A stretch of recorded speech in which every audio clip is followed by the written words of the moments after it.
एक स्कूल में एक संगीत की टीचर थी, मिसिस विलियम। मिसिस विलियम एक पियानो बजाना सिखाती थी, और उसने कुछ एडिशनल आय बनाने के लिए अपने घर में ही पियानो का एक स्कूल खोल रखा था, और वो बच्चों को पियानो बजाना सिखाती थी। और अपने 30 वर्षों के अनुभव में उन्होंने महसूस किया कि बच्चों में संगीत की क्षमता के कई लेवल होते हैं, कई स्तर होते हैं। भले ही उनके पास, मिसेस विलियम के पास, कोई बड़ी विलक्षण प्रतिभा वाला छात्र ना आया हो, लेकिन फिर भी उनकी जो लिस्ट थी, जो उनके साथ उनसे सीखे हुए बच्चों की लिस्ट थी, उसमें काफ़ी प्रतिभावान छात्र ज़रूर थे। हालांकि हालांकि उसने उसके कई जो शिष्य थे वो अनाड़ी रह गए थे, उनके पास अनाड़ी शिष्य भी आए। उनमें से एक शिष्य था डेविड। जो डेविड था, उसकी माँ सिंगल मदर थी, और उसने पहली बार पियानो सीखने के लिए उनको भेजा तब जब जो डेविड था वो 11 वर्ष का था। मिसिस विलियम के हिसाब से अन्य छात्र जो उन्हें छात्र जो हैं, विशेषकर लड़कों को कम उम्र में, यानी कि 5 या 6 साल की उम्र में पियानो सीखना शुरू कर देना चाहिए, और वो इस उम्र के बच्चों को सिखाना ज़्यादा पसंद करती थी। उन्होंने डेविड को यह समझाने की कोशिश की, लेकिन डेविड जो था वो पियानो सीखने की जिद पर अड़ा हुआ था।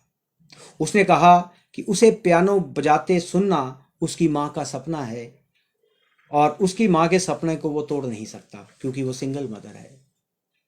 तो कोई बात नहीं, उसने डेविड को सिखाना शुरू कर दिया, और हर जो वीकेंड है उसके अंत में जो डेविड सीखने के लिए के बाद ये जरूर कहता कि मैडम, मेरी माँ एक दिन मुझे पियानो बजाते हुए सुनेगी। लेकिन मिसेस विलियम को कोई ज़्यादा विश्वास नहीं था, ज़्यादा आशावान नहीं थी, क्योंकि उसे लगता था कि डेविड में जो जन्मजात क्षमता है, जो इनबॉर्न स्किल है, वो कुदरती क्षमता, कुदरती जो प्रतिभा है, वो डेविड में उनको नहीं मिलती थी। मिसेस विलियम ऐसा सोचती थी।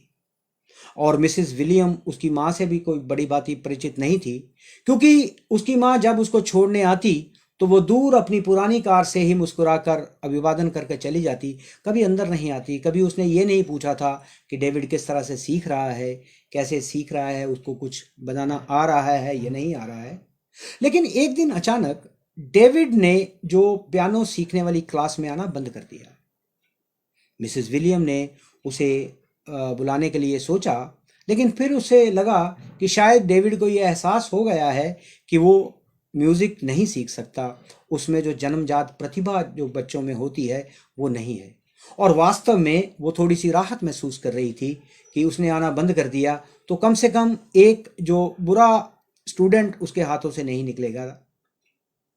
लेकिन कुछ हफ्तों के बाद उन्होंने मिसेस विलियम ने सभी छात्रों को अपने घर पर बुलाया, और एक संगीत सभा में भाग लेने के लिए उनको उनके घर में संदेश भी भेजे, ईमेल किया और उनको बुलाया भी, लेकिन डेविड वहां पर नहीं आया। लेकिन मिसेस विलियम बड़ी आश्चर्यचकित रह गई जब डेविड ने जो ईमेल का जवाब देते हुए ये पूछा था कि मैडम, क्या मैं संगीत सभा में भाग ले सकता हूँ। मिसेस विलियम ने उसे फ़ोन पर बताया कि ये सभा जो है, ये जो कॉन्टेस्ट है या ये जो कॉन्सर्ट है, ये उन विद्यार्थियों के लिए रखा गया है जो रेगुलर आते हैं, क्योंकि तुम अभी संगीत नहीं सीख रहे, इसलिए you are not capable to join this concert. आप इस सभा में भाग लेने के योग्य नहीं हैं। डेविड ने मेल में लिखा कि मेरी माँ बीमार थी, वो मुझे क्लास में छोड़कर नहीं आ सकती थी, लेकिन मैं घर पर अभ्यास कर रहा था और कर रहा हूँ, और कृपया आप मुझे इस कॉन्टेक्स्ट में भाग लेने का अवसर दें। और उसने इतनी शिद्दत से अनुरोध किया था कि मिसेस विलियम उसको ना नहीं कर पाई। वह खुद भी नहीं जानती थी कि उन्होंने किस तरह से जो इसको अनुमति दे दी थी, लेकिन उस पल में उन्होंने अपने दिल की बात सुनी, और उनको एहसास हुआ, और उनको जो ठीक लगा और उन्होंने किया। करते करते वो रात आ गई। सारा का सारा जो ऑडिटोरियम था वो छात्रों के माता पिता, रिश्तेदार और दोस्तों से भरा हुआ था। मिसेस विलियम ने जो डेविड की जो प्रस्तुति थी, जो डेविड का पीस जब उसने बजाना था, उसको शो के एंड जो लास्ट में वो था, क्योंकि उन्हें लगता था कि लास्ट में वो खुद पियानो बजाएंगी, और क्योंकि उनका जो लास्ट पियानो वाला जो उनका वो था वो कर्टन क्लोजर था, और कर्टन क्लोजर के बाद वो बोलेंगी, और अगर विलियम का ये जो डेविड का प्रदर्शन खराब हुआ तो वो उसको कवर कर लेंगी। खैर, संगीत सभा बहुत अच्छी हुई, बिना अड़चन के चल रही थी। छात्रों ने अभ्यास किया हुआ था और उनकी मेहनत कॉन्सर्ट में उनके बजाए हुए पीसेस से उनको समझ में आ रही थी। फिर डेविड स्टेज पर आया। डेविड स्टेज पर आया और उसके कपड़े जो थे वो सलवटों से भरे हुए थे, प्रेस नहीं थे, और उसके बाल ऐसे लग रहे थे कि जैसे अभी अभी उसको झिझकोड़ा गया है, और वो अन्य छात्रों की तरह तैयार होकर नहीं आया था।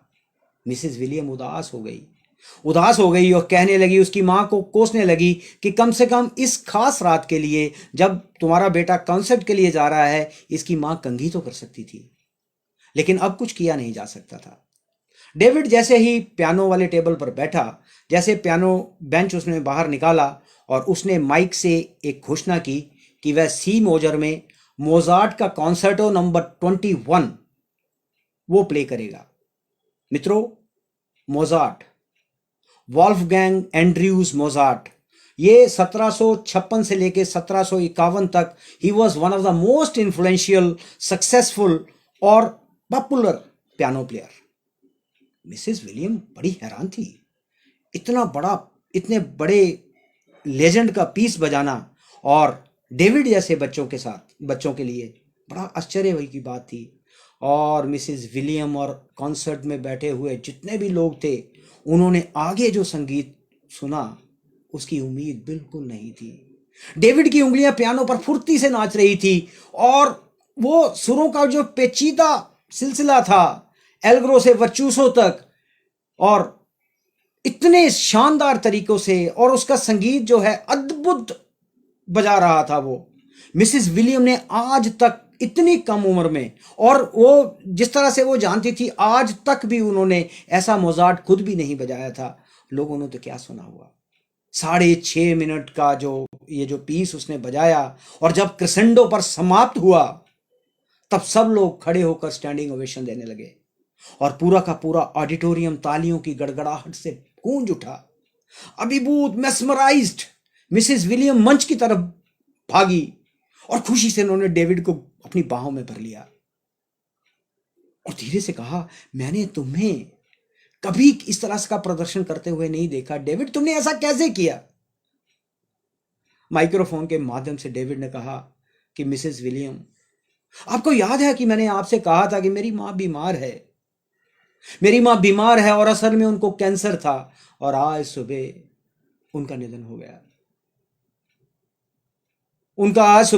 गया। और सबसे अहम बात जो थी कि मेरी मां बचपन से सुन नहीं सकती थी, जन्म से ही वो बहरी थी, जन्म से वो सुन नहीं सकती थी, लेकिन आज रात उन्होंने पहली बार मेरे कंसर्ट को सुना होगा, और I wanted to make it special for her.